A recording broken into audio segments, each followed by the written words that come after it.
Assalamualaikum warahmatullahi wabarakatuh. Alhamdulillahirrabbilalamin. Wassalatu wassalamu ala asrafil anbiya'i wal mursalin Sayyidina Maulana Muhammadin wa ala alihi washabihi ajma'in. Amma ba'd. Puji syukur atas kehadirat Allah tetap kita curahkan. Semoga kita selalu diberikan hidayah serta maunah agar kita selalu dijaga kesehatan kita. Shalawat serta salam semoga tetap tercurahkan kepada junjungan kita Nabi Muhammad SAW. Oke, pada kesempatan hari ini saya akan memaparkan atau mempresentasikan materi pelajaran pendidikan agama Islam.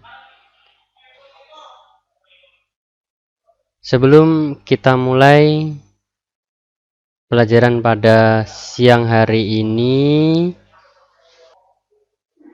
let's start by reciting basmalah together. Bismillahirrahmanirrahim. Sebelum itu, saya memperkenalkan diri terlebih dahulu. Nama saya Muhammad atau Niam. Saya berasal dari Pondok Pesantren Kulliyat Ad-Diniyah Al-Arafah, Sampit, Kota Waringin Timur, Kalimantan Tengah. Daerah asal saya Tuban, Jawa Timur. Saya berdomisili di Jalan Setiausaha nomor 4, Sampit, Kalimantan Tengah.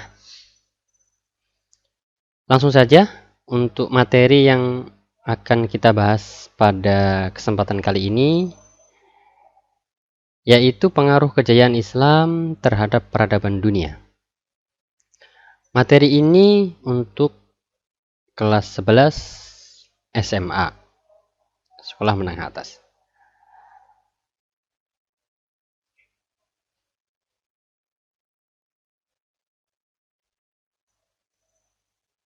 Oke. Sebelum itu mari kita pahami tentang pengaruh kemajuan Islam. Nah, itu akan ada hubungannya dengan beberapa bidang. Yang pertama adalah bidang akidah dan undang-undang. Ya. Jadi untuk yang pertama kita pahami adalah rasionalitas Islam. Orang yang mempelajari sejarah agama Eropa dan gereja Nasrani akan dapat melihat pengaruh rasionalitas Islam dalam kecenderungan pembaharu dan pemberontakan sistem keuskupan yang berlaku pada zaman itu. Kemudian ada bidang perundang-undangan. Apa pengaruhnya kira-kira? Yaitu kemiripan antara undang-undang Prancis dengan madhab Imam Maliki. Ada sedikit kemiripan. Kemudian ada bidang arsitektur. Kemajuan keilmuan adalah pesatnya pembangunan fisik yang disertai yang nuansa-nuansa arsitektur yang megah. Ada bidang laboratorium, istana, tempat ibadah, perpustakaan, maupun dengan pertanian. Waduk ini adalah gambar waduk yang ada di Spanyol atau jembatan. Kemudian ada Masjid Cordoba di Spanyol. Selanjutnya perilaku yang mencerminkan penghayatan terhadap Islam pada masa kejayaan. Apa itu perilakunya? Yang pertama adalah mengaktualisasi kejayaan Islam di era klasik ke dalam pemikiran era globalisasi atau modernisasi zaman sekarang. Yang kedua, senantiasa berlomba dalam kebaikan agar merasakan kehadiran Islam sebagai rahmatan lil alamin. Kemudian yang ketiga, ada mengintegrasikan ilmu pengetahuan dan teknologi dalam ilmu agama agar menjadi ilmuwan yang beriman dan bertakwa, tidak salah jalur. Ya. Selanjutnya, memiliki sikap percaya diri dalam persaingan global. Kemudian, rajin mengadakan dan mengembangkan berbagai penelitian keilmuan. Dan yang terakhir adalah bersemangat dalam mencari ilmu dan membekali diri dengan berbagai keterampilan dan kompetisi. Itulah beberapa perilaku yang mencerminkan penghayatan terhadap Islam pada masa kejayaan dulu, sehingga sekarang kita bisa mengambil hikmahnya.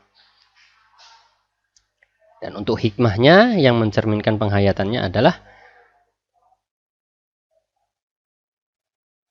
minimnya ruang untuk berpikir dan fasilitas yang menyebabkan munculnya aliran eksternal yang bersifat kontroversial. Jadi karena kita menghayati dari peradaban atau kejayaan Islam, maka akan sangat minim ya untuk berpikir dan fasilitas yang menyebabkan muncul aliran eksternal yang bersifat kontroversial. Dan kemudian tidak ada pemborosan uang istana dan negara ataupun pemerintah kalau kita mau meneladani atau mengambil hikmah dari kemajuan atau kejayaan Islam. Ya. Terus pemimpin pada waktu itu lebih berfokus kepada peluasan pembuatan wilayah, kalau perebutan wilayah, sehingga menyebabkan kemunduran ilmu pengetahuan. Agar tidak terjadi seperti itu ya. Terus kemudian pada peradaban waktu itu para pemimpin mau berkontribusi dalam kemajuan ilmu pengetahuan, sehingga kemajuan ilmu pengetahuan menginspirasi lahirnya peradaban Islam di masa sekarang. Oke, saya kira cukup. Thanks for your attention. Ila liqa. Wassalamualaikum warahmatullahi wabarakatuh.